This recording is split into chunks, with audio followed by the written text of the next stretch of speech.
Assalamualaikum warahmatullahi wabarakatuh. Dalam video kali ini akan membahas tentang peradaban Islam pada masa kerajaan-kerajaan Islam di Nusantara. Lantas, bagaimana sih awal masuk Islam di Nusantara? Islam masuk ke Indonesia pada abad ke-7 atau ke-8 Masehi, yang bertepatan dengan abad ke-1 atau ke-2 Hijriah. Rute yang dilewati adalah jalur utara dan jalur selatan. Jalur utara dengan rute Arab, Mekah, dan Madinah meliputi Damaskus, Baghdad, Gujarat, Sri Lanka, Indonesia. Jalur selatan dengan rute Arab, Mekah, dan Madinah meliputi Yaman, Gujarat, Sri Lanka, Indonesia. Dilihat dari proses masuknya agama Islam di Indonesia, ada 3 teori yang berkembang, yaitu teori Gujarat. Agama Islam masuk ke Indonesia berasal dari Gujarat, India melalui peran para pedagang India Muslim pada abad ke-13 Masehi. Yang kedua, teori Mekah. Islam dipercaya tiba di Indonesia langsung dari Mekah, Arab Saudi melalui jasa para pedagang Arab Muslim pada abad ke-7 Masehi. Dan yang ketiga, teori Persia. Teori ini Islam tiba di Indonesia melalui peran para pedagang asal Persia yang dalam perjalanannya singgah ke Gujarat sebelum ke Nusantara, sekitar abad ke-13 Masehi. Yang digunakan sebagai kendaraan atau sarana dalam penyebaran Islam di Indonesia. Di antara sarana-sarana tersebut adalah sebagai berikut. Pertama, perdagangan. Pada tahap awal, saluran yang dipergunakan dalam proses Islamisasi di Indonesia adalah perdagangan. Hal itu dapat diketahui melalui adanya kesibukan lalu lintas perdagangan pada abad ke-7 Masehi hingga abad ke-16 Masehi. Yang kedua, perkawinan. Dari aspek ekonomi, para pedagang Muslim memiliki status sosial ekonomi yang lebih baik daripada kebanyakan penduduk pribumi. Hal ini menyebabkan banyak penduduk pribumi, terutama para wanita, yang tertarik untuk menjadi istri-istri para saudagar Muslim. Yang ketiga, pendidikan. Proses Islamisasi di Indonesia juga dilakukan melalui media pendidikan. Para ulama banyak yang mendirikan lembaga pendidikan Islam berupa pesantren. Pada lembaga inilah, para ulama memberikan pengajaran ilmu keislaman melalui berbagai pendekatan sampai kemudian para santri mampu menyerap pengetahuan keagamaan dengan baik. Yang keempat, tasawuf. Jalur lain yang juga tidak kalah pentingnya dalam proses Islamisasi di Indonesia adalah tasawuf. Salah satu sifat khas dari ajaran ini adalah akomodasi terhadap budaya lokal, sehingga menyebabkan banyak masyarakat Indonesia yang tertarik menerima ajaran tersebut. Yang kelima, kesenian. Saluran Islamisasi melalui kesenian yang paling terkenal adalah melalui pertunjukan wayang. Seperti diketahui bahwa Sunan Kalijogo adalah tokoh yang paling mahir dalam mementaskan wayang. Serta yang keenam, politik. Di Maluku Selatan, kebanyakan rakyat masuk Islam. Setelah rajanya masuk Islam terlebih dahulu, pengaruh politik raja sangat membantu. Setelah Islam masuk di Nusantara, Islam langsung berkembang dengan sangat pesat, dan semakin banyak orang yang masuk Islam karena cara penyebaran Islam sangat bagus dan tanpa paksaan. Karena semakin banyak orang yang memeluk agama Islam, sehingga hal ini menyebabkan mulai banyak kerajaan-kerajaan Islam yang berdiri di Nusantara. Berikut ini beberapa contoh peradaban Islam pada masa kerajaan-kerajaan Islam di Nusantara. Kawasan Selat Malaka. Malaka dikenal sebagai pintu gerbang Nusantara karena sebagai jalan lalu lintas bagi pedagang-pedagang asing yang berhak masuk dan keluar pelabuhan-pelabuhan di Indonesia. Karena Malaka menjalin hubungan baik dengan Jawa dan Pasai, di mana perdagangan di Malaka menjadi ramai dan lebih berarti bagi para pedagang Cina, sehingga dapat berpengaruh dalam bidang ekonomi, terutama dalam bidang keagamaan. Kesultanan Malaka mempunyai pengaruh di daerah Sumatera dan sekitarnya juga merupakan pusat perdagangan internasional yang mempunyai peraturan-peraturan tertentu. Pada tahun 1511, kerajaan di Nusantara menjadi tumbuh dan berkembang karena jalur Selat Malaka tidak digunakan lagi oleh pedagang Muslim sebab telah diduduki oleh Portugis.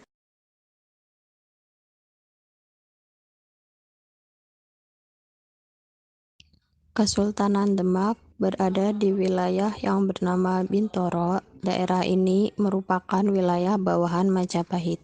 Namun, pada tahun 1475, Bintoro berhasil memerdekakan diri dari Majapahit dan dapat pula menghancurkan kerajaan Majapahit dan mengganti nama daerahnya menjadi Demak, hingga berdirinya menjadi Kesultanan Demak. Kekuasaan Kesultanan Demak berhasil menyatukan seluruh wilayah Jawa bagian utara, dari wilayah Banten yang berada di Jawa bagian barat hingga Madura yang berada di Jawa bagian timur. Wilayah Kesultanan Demak berada di antara pelabuhan yang sangat berkembang. Pelabuhan Jepara dan Pelabuhan Tuban merupakan pelabuhan yang sudah sangat ramai dan terkenal serta sangat viral pada masa Kerajaan Majapahit.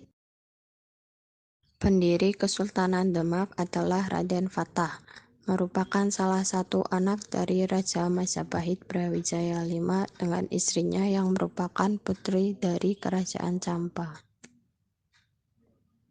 Raden Fatah merupakan adipati dari wilayah Bintoro yang sudah memeluk Islam pada masa akhir keruntuhan Majapahit. Wilayah ini sudah merupakan wilayah yang mayoritas beragama Islam, tempat berkumpulnya para wali atau penyebar agama Islam. Banyaknya para ulama di daerah ini sangat berperan besar dalam membantu Raden Fatah pada masa pemerintahan serta dalam menghancurkan Majapahit. Ketika Raden Fatah meninggal dunia, pemimpin Kesultanan Demak akhirnya diturunkan kepada putranya, yaitu Pati Unus. Namun Pati Unus tidak memerintah Demak dalam waktu yang lama karena harus gugur dalam pertempurannya melawan Portugis kembali. Setelah Pati Unus wafat, pemerintah Demak kemudian digantikan oleh Sultan Trenggono. Pada masa Sultan Trenggono, Kesultanan Demak mencapai puncak kejayaannya.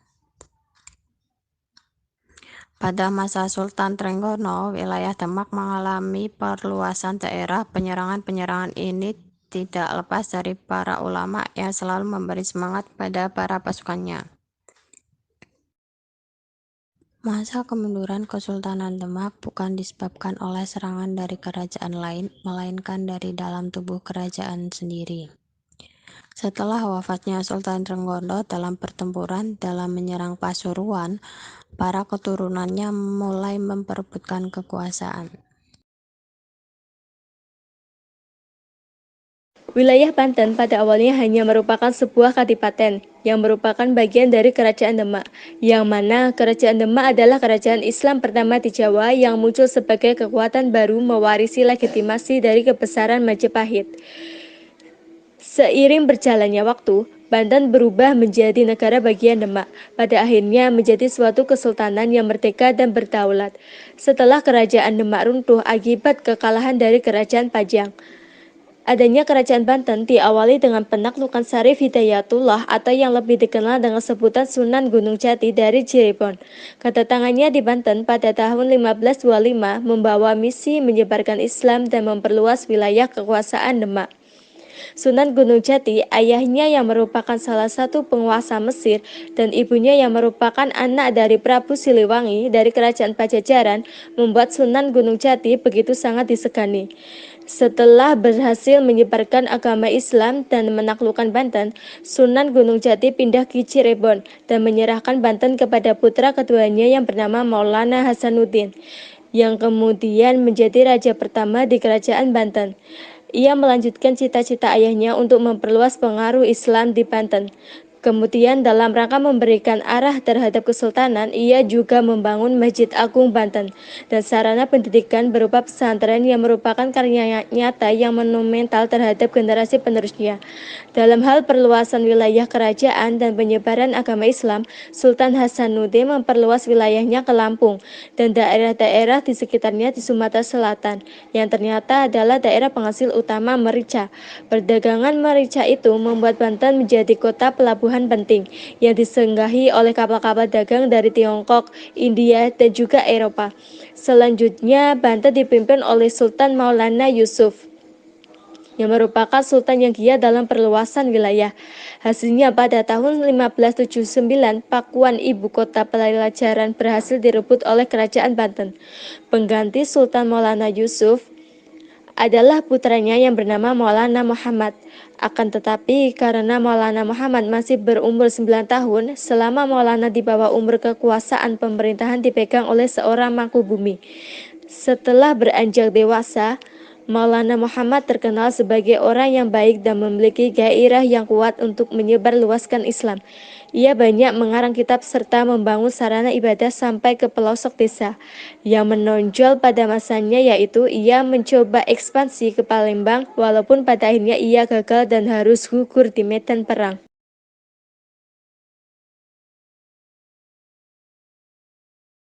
Kesultanan Banjarmasin berdiri pada awal abad ke-16 Masehi dengan ibu kota dengan nama yang sama serta terletak di muara Sungai Barito.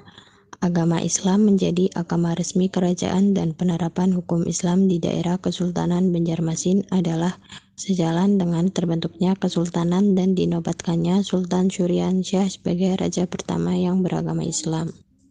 Pangeran Syuriansyah menyebarkan dan mengembangkan Islam secara luas pada masyarakat dengan mendirikan sebuah masjid yang bernama Masjid Sultan Syuriansyah, yang merupakan masjid pertama di Kesultanan Banjarmasin pada abad ke-16. Perkembangan Islam yang sangat berarti terjadi pada masa pemerintahan Sultan Tahmidullah II atau Pangeran Nata Alam, Sultan Sulaiman, dan Sultan Adam.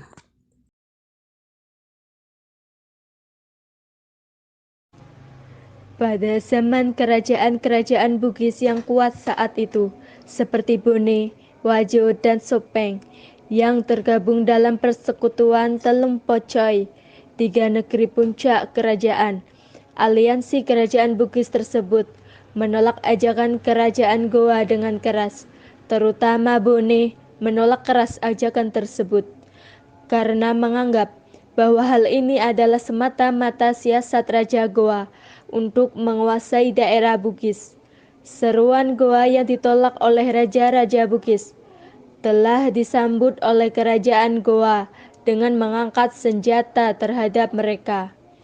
Pasukan kerajaan Goa menyerang kerajaan Telung Pocoy yang dikenal sebagai musuh Seleng atau perang Islam.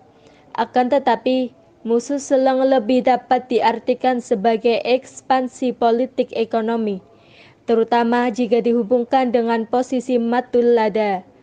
Persekutuan Telung Pocoy adalah persekutuan bersama tiga kerajaan Bugis, yakni Kerajaan Bone, Sopeng, dan Wajo, yang disepakati pada tahun 1582 di Bone daerah Timurung, yakni suatu kesepakatan bersama untuk menyatukan ketiga negara mereka dalam suatu bentuk hunian atau persekutuan. Penyerangan laskar kerajaan Goa kepada kerajaan Bugis, akhirnya kerajaan yang terikat dalam aliansi Telung Pocoy mengalami kekalahan dan harus memeluk Islam. Sopeng menerima Islam pada tahun 1609 Masehi. Wajo menerima Islam tanggal 10 Mei 1610 Masehi. Dan setelah itu, Bone sebagai saingan politik Goa Talo sejak pertengahan abad ke-16 tanggal 23 November 1611 Masehi. Dengan menyerahnya Bone pada 1611 Masehi, maka seluruh Sulawesi Selatan kecuali Toraja secara resmi telah memeluk agama Islam.